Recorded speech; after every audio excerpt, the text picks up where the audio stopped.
ಜಿಂದಾಬಾದ್ ಜಿಂದಾಬಾದ್ ಜಿಂದಾಬಾದ್.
ಮತ್ತೆ ರಂಪನಗಳು ಮಾಡ್ತಾರೆ. ಹಾಗಾಗಿ ಒಂದೆರಡು ವಿಚಾರ ನಿಮ್ಮ ಮುಂದೆ ಇಡ್ತೀವಿ ನಾವು. ಸನ್ಮಾನ್ಯ ಕುಮಾರಣ್ಣವರು ಮೊದಲನೇ ಬಾರಿ ಮುಖ್ಯಮಂತ್ರಿಗಳಾದಾಗ ನಿಮ್ಮೆಲ್ಲರಿಗೂ ಗೊತ್ತಿದೆ, ಸಾರಾಯಿ ಮತ್ತು ಲಾಟ್ರಿ ಇವೆರಡನ್ನೂ ಕೂಡ ನಿಷೇಧವನ್ನು ಮಾಡ್ತಾರೆ. ಯಾತಕ್ಕೋಸ್ಕರ ಇವೆರಡಕ್ಕೂ ಕಡಿವಾಣವನ್ನು ಹಾಕ್ತಾರೆ ಸನ್ಮಾನ್ಯ ಕುಮಾರಣ್ಣವರು ಅಂದರೆ, ರಾಜ್ಯದ ಉದ್ದಗಲಕ್ಕೂ ಕೂಡ ನಾಡಿನ ಹೆಣ್ಣುಮಕ್ಕಳು ಅವರ ಹಳ್ಳಿಯಿಂದ ತೋಡ್ಕೊಳ್ತಾರೆ. ಏನು 100 ರೂಪಾಯಿ 200 ರೂಪಾಯಿ 300 ರೂಪಾಯಿ ದುಡಿಮೆ ಮಾಡ್ತಕ್ಕಂಥ ಸಾಕಷ್ಟು ಜನ ಇವತ್ತು ಕೂಲಿ ಕಾರ್ಮಿಕರುಗಳು ನಮ್ಮ ರಾಜ್ಯದಲ್ಲಿ ನಾವು ನೋಡ್ಬೋದು. ಅವರು ದುಡಿಮೆ ಮಾಡ್ತಕ್ಕಂಥ ಆ ದಿನಗೂಲಿ ಅವರು ಏನು ಸಂಪಾದನೆ ಮಾಡ್ತಾರೆ 300 ರೂಪಾಯಿ, ಆ ದುಡ್ಡನ್ನು ಮನೆಗೆ ತಗೊಂಡೋಗಿ ಅವರ ಬದುಕನ್ನು ಕಟ್ಕೊಳ್ತಕ್ಕಂಥದಕ್ಕೆ ಅದನ್ನು ಉಪಯೋಗ ಬಳಸ್ಕೊಳ್ಳಲ್ಲ.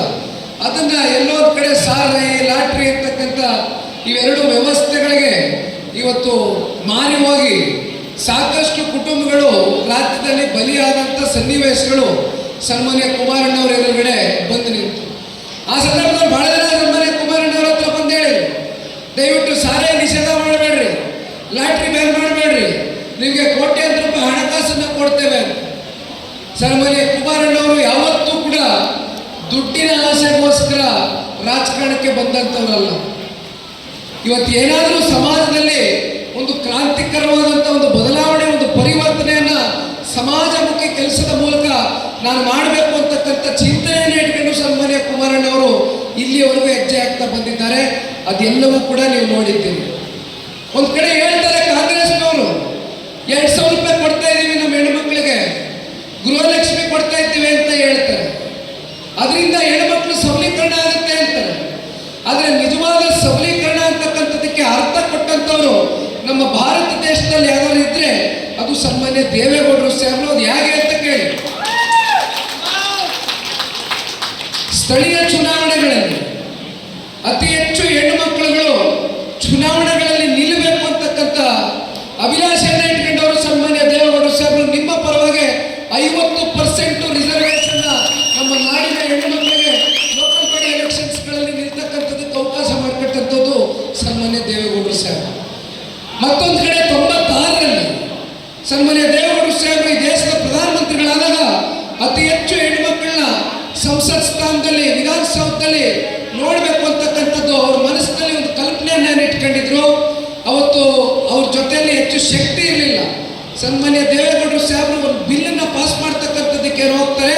ಆಗ ರಾಜ್ಯಸಭೆಯಲ್ಲಿ ಬಿಲ್ ಕ್ಲಿಯರ್ ಆಗ್ತದೆ, ಆದರೆ ಲೋಕಸಭೆಯಲ್ಲಿ ನಂಬರ್ಸ್ ಇಲ್ಲದ ಕಾರಣ ಆ ಬಿಲ್ಲು ಅಲ್ಲಿಗೆ ಕುಸಿತೋಗ್ತದೆ. ಹಾಗಾಗಿ ಅದನ್ನ ಇವತ್ತು ಕೈಗೆತ್ತಿಕೊಂಡು ನಮ್ಮ ಈ ದೇಶದ ಗೌರವಾನ್ವಿತ ಪ್ರಧಾನಮಂತ್ರಿಗಳು ಶ್ರೀ ನರೇಂದ್ರ ಮೋದಿಜಿಯವರು ಈಗಾಗಲೇ ಆ ಬಿಲ್ಲನ್ನು ಪಾಸ್ ಮಾಡಿರ್ತಕ್ಕಂಥದ್ದು 33% ರಿಸರ್ವೇಷನ್ ನಮ್ಮ ನಾಡಿನ ಹೆಣ್ಣುಮಕ್ಕಳು, ನಮ್ಮ ದೇಶದ ಹೆಣ್ಣುಮಕ್ಕಳಿಗೆ ಸಂಸತ್ನಲ್ಲಿ ಮತ್ತು ವಿಧಾನಸೌಧದಲ್ಲಿ ಇವತ್ತು ಅವಕಾಶವನ್ನು ಕಲ್ಪಿಸ್ಕೊಟ್ಟಿರ್ತಕ್ಕಂಥ ನಾಯಕರುಗಳು ಇವತ್ತು ನಮ್ಮ ಭಾರತ ದೇಶದಲ್ಲಿ ಯಾರಿದ್ರೆ ಅದು ಸನ್ಮಾನ್ಯ ನರೇಂದ್ರ ಮೋದಿಜಿಯವರು ಮತ್ತು ಸನ್ಮಾನ್ಯ ದೇವೇಗೌಡರು ಸಾಹೇಬರು ಇರ್ತಕ್ಕಂಥದ್ದನ್ನ ಈ ಸಂದರ್ಭದಲ್ಲಿ ನಿಮ್ಮ ಮುಂದೆ ಹೇಳಿ.